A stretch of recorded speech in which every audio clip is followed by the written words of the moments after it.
빌립보서 1장 27절에서 30절 말씀입니다. 제가 봉독하도록 하겠습니다. 오직 너희는 그리스도의 복음에 합당하게 생활하라. 이는 내가 너희에게 가 보나 떠나 있으나 너희가 한 마음으로 서서 한 뜻으로 복음의 신앙을 위하여 협력하는 것과 무슨 일에든지 대적하는 자들 때문에 두려워하지 아니하는 이 일을 듣고자 함이라. 이것이 그들에게는 멸망의 증거요 너희에게는 구원의 증거니 이는 하나님께로부터 난 것이라. 그리스도를 위하여 너희에게 은혜를 주신 것은 다만 그를 믿을 뿐 아니라 또한 그를 위하여 고난도 받게 하려 하심이라. 너희에게도 그와 같은 싸움이 있으니 너희가 내 안에서 본 바요 이제도 내 안에서 듣는 바니라. 아멘. 사랑하는 성도 여러분, 우리는 지금 두려움이 가득한 그런 시대에 살고 있습니다. 어느 시대나 마찬가지였지만 코로나19 시대는 이것을 보다 분명하게 감각적으로 느끼게 하고 있습니다. 두려움에는 정당한 두려움이 있고 버려야 할 두려움이 있습니다. 그리스도인들은 하나님은 두려워하되 언제나 우리의 대적들로 인해 두려워하기는 거부해야 합니다. 대적들은 다양한 방법으로 우리를 두려움에 빠뜨리려고 합니다. 그때 주님이 하신 말씀을 굳게 붙잡고 의지할 필요가 있습니다. 누가복음 12장 4절 5절입니다. 내가 내 친구 너희에게 말하노니 몸을 죽이고 그 후에는 능히 더 못하는 자들을 두려워하지 말라. 마땅히 두려워할 자를 내가 너희에게 보이리니 곧 죽인 후에 또한 지옥에 던져 넣는 권세 있는 그를 두려워하라. 내가 참으로 너희에게 이르노니 그를 두려워하라. 참으로라는 말은 진실로를 한마디로 그렇게 표현한 겁니다. 내가 진실로 너희에게 이르노니 그를 두려워하라. 그가 누구죠? 육체의 몸을 죽인 후에 영혼을 지옥에 던져 넣을 수 있는 권세 있는 하나님을 두려워하라는 거죠. 그러나 몸만 죽이고 더 이상 아무것도 하지 못하는 자들을 두려워하지 말라라고 말씀하고 있습니다. 이 말씀을 기억하는 것은 아주 매우 중요합니다. 왜냐하면 우리는 우리의 앞길에 무엇이 기다리고 있는지를 알지 못하는 존재들입니다. 그러나 우리가 확실히 알 수 있는 것 하나가 있는데 그것은 무엇이냐면 우리의 대적들은 우리의 몸만 죽일 수 있을 뿐 우리의 영혼은 죽이지 못한다는 사실입니다. 우리의 대적들이 원자폭탄과 같은 살상무기 아니라 다른 모든 수단을 동원해서 우리를 죽인다 할지라도 우리 영혼에는 손을 대지 못한다는 걸 기억하십시오. 사도 바울은 빌립보 그리스도인들에게 아무 일이든지 대적하는 일을 인하여 두려워하지 말라고 말합니다. 대적하는 자들이 할 수 있는 일은 한계가 있습니다. 그들이 독서를 퍼붓고 빈정거리고 경멸을 쏟아부으면서 마침내 육체의 몸의 죽음의 자리까지 던져 넣는다 할지라도 그들은 한계를 가지고 있습니다. 정말 중요한 것에서는 전혀 영향력을 미치지 못하는데 그것은 우리의 참된 생명과 영혼과 관계되는 것에는 전혀 해를 끼칠 수 없으니 두려워하지 말라라고 말합니다. 한 걸음 더 나아가서 만일 여러분들이 그리스도를 위하여 핍박과 공격을 받고 있다면 그 사실이 여러분들이 그리스도께 속해 있다는 그리스도인의 증거가 된다고 말합니다. 이러한 일은 그리스도께 속해 있는 자들에게만 일어나는 일이기 때문에 그렇습니다. 이것이 여러분의 구원의 증거가 될 것입니다. 예수님이 분명하게 말씀을 하셨습니다. 요한복음 17장 14절에 내가 아버지의 말씀을 그들에게 주었사오매 세상이 그를 미워하였사오니 이는 내가 세상에 속하지 아니한 것 같이 그들도 세상에 속하지 아니함으로 인함이니라 라고 말씀합니다. 하나님의 말씀을 받았다는 것은 세상의 풍조와 다른 이제 인생이 되었다는 겁니다. 진리를 받았다는 거죠. 거룩한 백성이 되었다는 것입니다. 이 땅에 살지만 힘권이 하늘에 있어 큰 나라 백성이 되었다는 표현을 내가 아버지의 말씀을 그들에게 주었사오매 내가 세상에 속하지 않은 것 같이 그들도 세상에 속하지 아니함으로 인하여 세상은 그들을 미워하게 될 것입니다 라고 말씀을 합니다. 베드로 사도도 이 사실을 분명히 베드로전서에서 확인하고 있습니다. 베드로전서 4장 12절부터 사랑하는 자들아 너희를 연단하려고 오는 불시험을 이상한 일 당한 것 같이 이상히 여기지 말라. 오히려 너희가 그리스도의 고난에 참여하는 것으로 즐거워하라. 이는 그의 영광을 나타내실 때 너희로 즐거워하고 기뻐하게 하려 함이라. 너희가 그리스도의 이름으로 치욕을 당하면 복 있는 자로다. 영광의 영 곧 하나님의 영이 너희 이에 계심이라. 그리스도의 이름으로 치욕을 당한다면 그건 복 있는 증거일 뿐만 아니라 성령이 함께 하고 있는 것에 대한 증거가 된다라고 말하고 있는 것이 참으로 놀라운 거죠. 이것이 하나님께로부터 난 증거입니다. 여러분이 그리스도 때문에 고난을 받지 않고 있다면 여러분의 믿음을 좀 살펴볼 필요가 있습니다. 더욱더 놀라운 것은 그리스도를 위하여 받는 이 고난이 그리스도께서 자기 사람들에게 주시는 매우 특별한 은혜와 축복임을 알아야 된다고 증거하고 있습니다. 참으로 놀랍지 않습니까? 이처럼 놀라운 말씀이 어디가 있겠습니까? 여러분들이 그리스도를 위해서 고난을 받을 때 우리는 이렇게 주님께 감사할 수 있습니다. 감사합니다, 주님.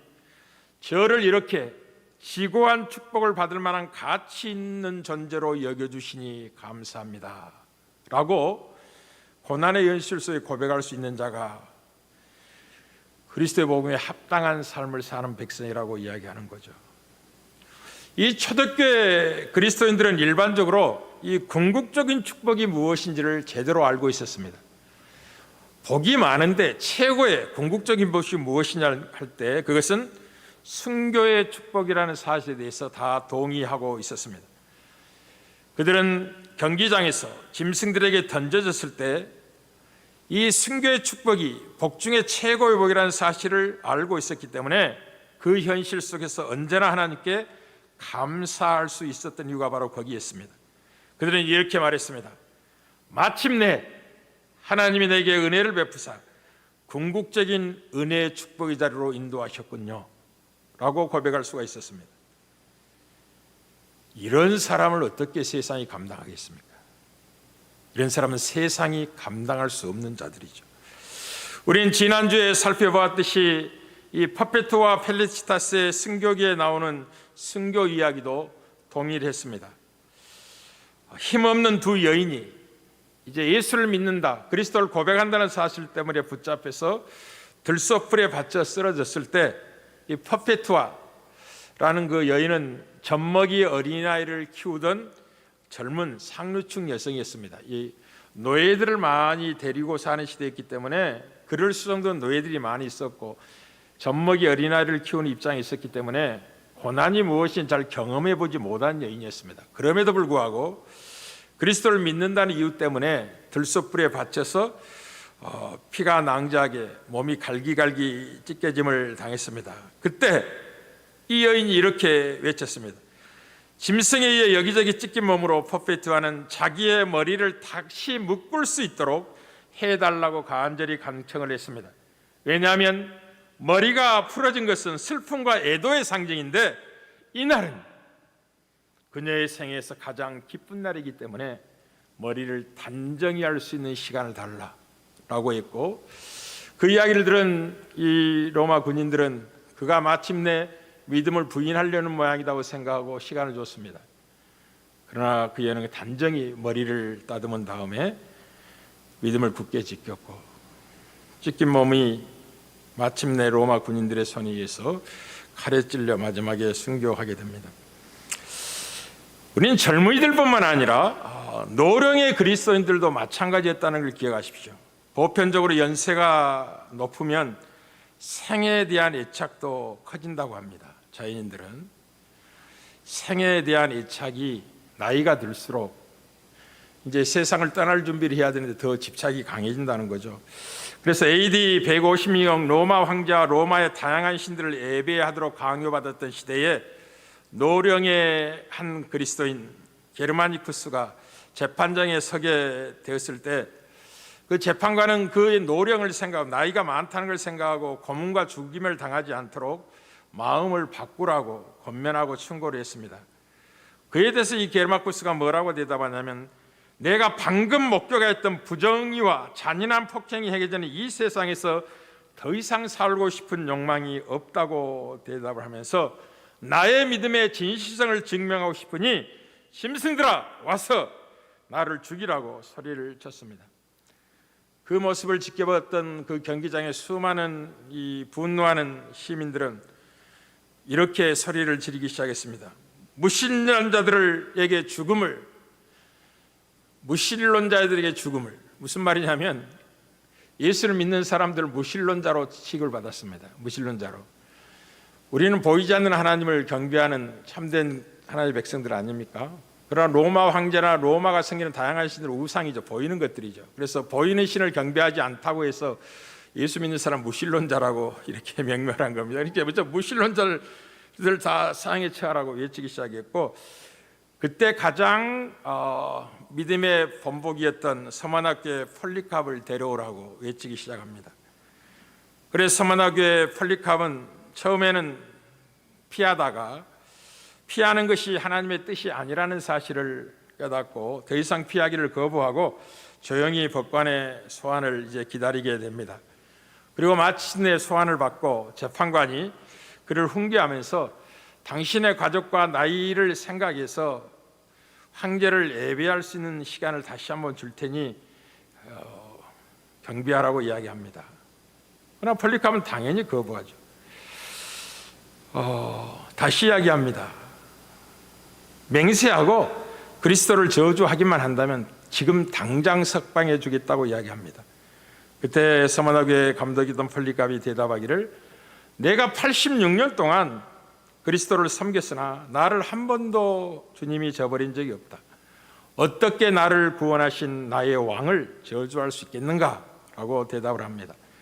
재판관은 화가 나고 만약 당신이 그리스도를 저주하고 부인하지 않는다면 산채로 태워 죽이겠다고 이어하고 정말 나무들을 쌓고 기름을 붓고 불을 붙이려고 합니다.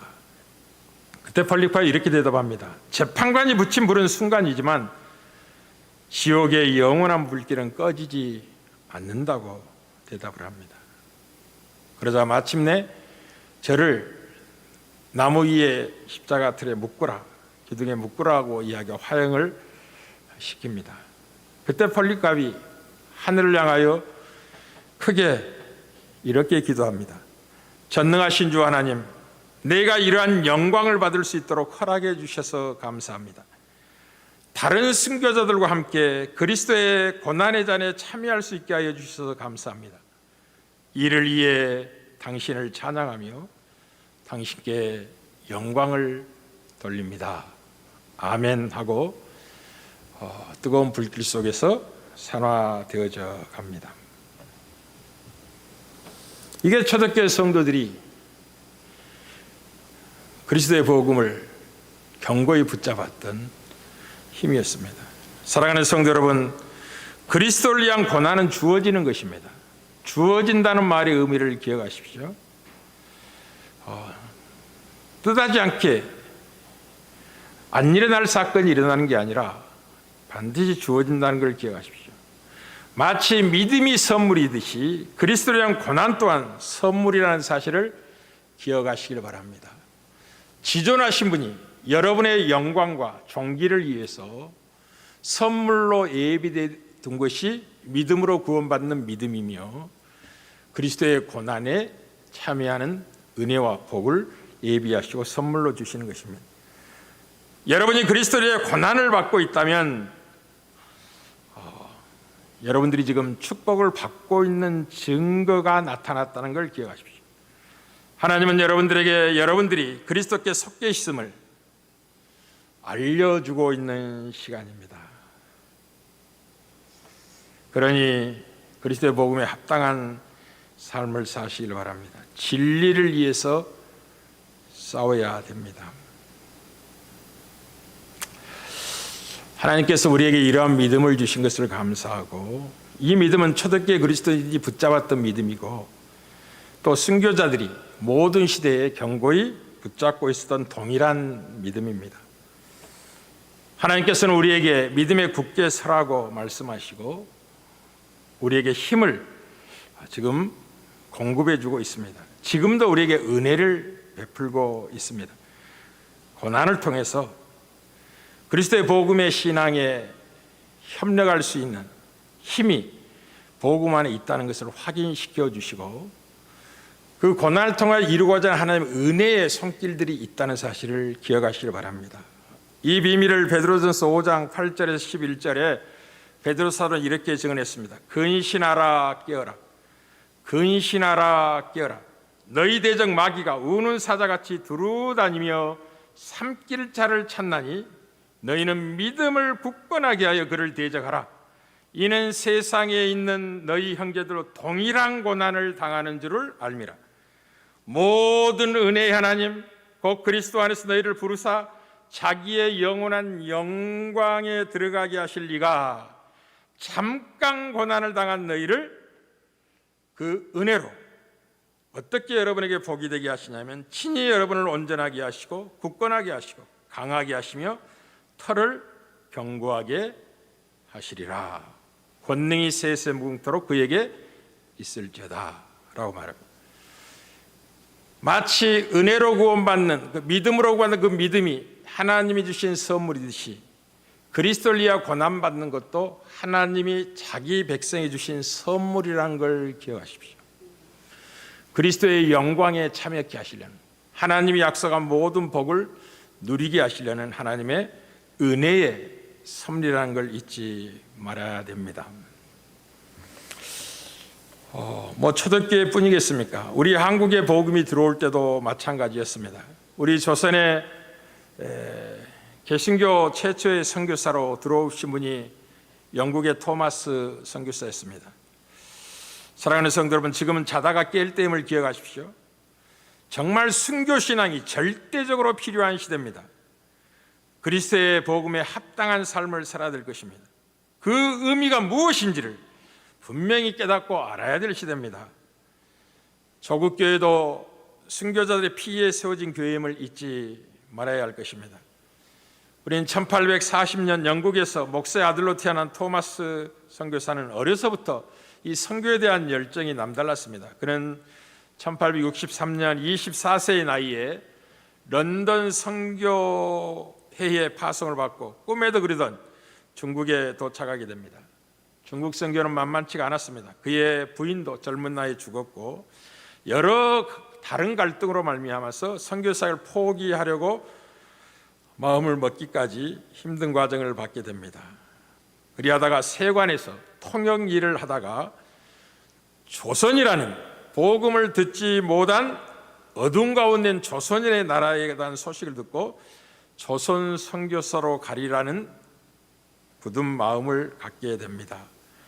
그리고 런던으로부터 정식으로 조선 선교사 허락을 받고 이제 조선으로 들어갈 수 있는 배편을 찾던 중에 미국 산성이었던 제너럴 쇼모노가 대동강 평양을 향하여 간다는 소식을 듣고 거기에 올라탑니다. 제너럴 쇼모노가 대동강변을 가까이 오는데 그 당시 세국 정책을 할 때라서 문을 열지 아니하고 조선 이 관군들의 무력 충돌에 의해서 이제 배는 자초되고 불길에 휩싸이게 됩니다. 급하게 모든 선원들과 동승했던 사람들이 배에서 내려오고 토마스 목사도 조선 관군에 붙잡혀서 무릎이 꿇린 채로 목이 배임을 받고 순교를 당하게 됩니다. 그의 나이가 27세였습니다. 꽃다운 나이로 생을 마감하게 된 거죠. 그때 마지막 죽을 때 그의 경건한 모습과 그가 가지고 왔던 성경을 자기를 죽이는 사람과 그 지켜보는 주위의 사람들에게 던집니다. 근데 놀라운 일이 후에 생기게 됩니다. 이 토마스 선교사의 목을 치셨던 그 조선의 관원이었던 박충권은 이 토마스 선교사가 전해준 성경을 자기 다락에 두었다가 이상하게 밤이 되면 자꾸 그것을 읽어보고 싶은 충동이 반복적으로 생겨나게 되자 끄집어내서 읽고 예수를 믿게 되고 장로가 됩니다. 그리고 토마스 선교사의 순교 현장을 지켜보았던 12살밖에 안 됐던 채치량은 이 성경을 가지고 받은 성경을 가지고 읽다가 예수를 믿게 되고 나중에 평양 장대인교회 장로가 됩니다. 그리고 이 박영식이라는 인물은 던져진 성경을 가지고 집에 도배지로 사용하고 있다가 글을 읽고 예수를 믿게 되었고 그의 집이 널다리 교회로 세워졌는데 이 교회가 나중에 평양 대부흥 운동의 산실인 평양 장대인교회와 그리고 평양 신학교의 장소가 됩니다. 참 희한하죠? 젊은 꽃다운 한 명의 순교자가 한 알의 밀이 땅에 심기어 죽음에 많은 열매를 맺는 것을 우리가 보게 됩니다. 사실 이 평양은 동양의 예루살렘에 불릴 만큼 한국 기독교의 중심지가 되는 거죠. 순교자의 피는 결단코 헛되지 않습니다. 사랑하는 성도 여러분, 이 빌립보 서신을 받고 있는 초대교회 성신들의 그 환경과 조건이 지금 바울이 고난 속에 감옥에 갇힘받은 현실을 그들도 만났고 이제 그보다 더 강력한 핍박의 시대가 도래할 것입니다. 처음에는 유대인들로부터 그러나 나중에는 헤롯 왕으로 금요일에 살펴봤지만 나중에 가면 이제 한 200여 년 동안 로마의 여러 황제들에 의해서 제국에 속한 모든 그리스도인들이 말할 수 없는 핍박과 환난의 때를 만나게 될 겁니다. 그럼에도 불구하고 그들은 믿음을 굳게 잡고 자기가 받은 신앙을 굳게 지킬 것입니다. 그리고 그들의 흘린 피는 교회의 씨앗처럼 들불처럼 복음이 확산되고 로마를 점령하고 복음이 세계로 확산되게 될 것입니다. 하나님의 일하심의 신비죠. 그러니 사랑하는 성도 여러분, 우리는 코로나19 시대 주님이 가까이 오실 종말의 때를 살고 있는 이때 정말 필요한 신앙이 순교 신앙이라는 사실을 기억하십시오.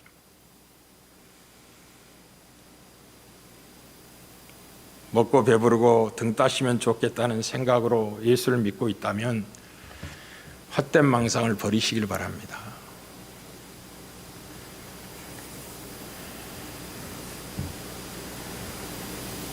지금은 신석기 배교가 일어나고 있는 시대입니다. 알곡인지 쭈꺼기인지를 분별하는 시대이기도 합니다.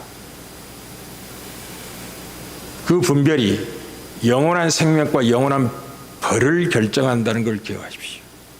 그러니 몸의 죽음을 두려워하지 마십시오. 정말 두려워할 벌을 두려워하십시오.